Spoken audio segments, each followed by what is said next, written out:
जय गुरुदेव दोस्तों।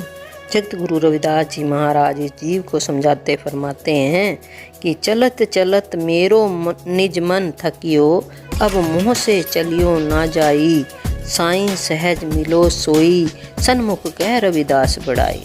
जगत गुरु रविदास जी महाराज इस जीव को समझाते फरमाते हैं कि हे जीव, प्रभु का नाम सिमरन कर, परम आनंद रूपी सहज अवस्था में पहुंचकर प्रभु में विलीन हो जाता है। कर्म कांडों द्वारा जीव को प्रभु की प्राप्ति नहीं होती।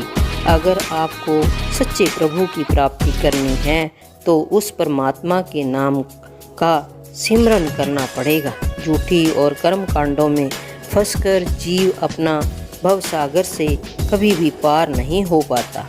अगले दोहे में जगत गुरु रविदास जी महाराज फरमाते हैं, पिंडा पिंगला सुखमन नाड़ी, जा मैं चित ना धरे, सहज तार माही भवर गुफा है, भंवर गूंज करे।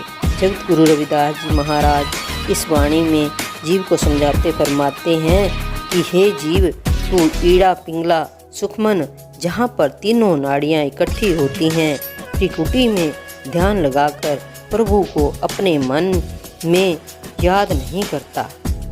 सहज सदल कमल में भंवर गुफा रूपी तुठी रूहानी मंजिल है, जहाँ प्रभु का नाम गूंज रहा है।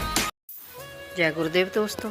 सतगुरु रविदास जी महाराज अपनी वाणी के द्वारा इस जीव को समझाते हुए फरमाते हैं, कूप भरियो जैसे दादीरा, कछु देश विदेश न बोझ, ऐसो मेरा मन विखिया विभोइया, कुछ आरा पार न सूझ।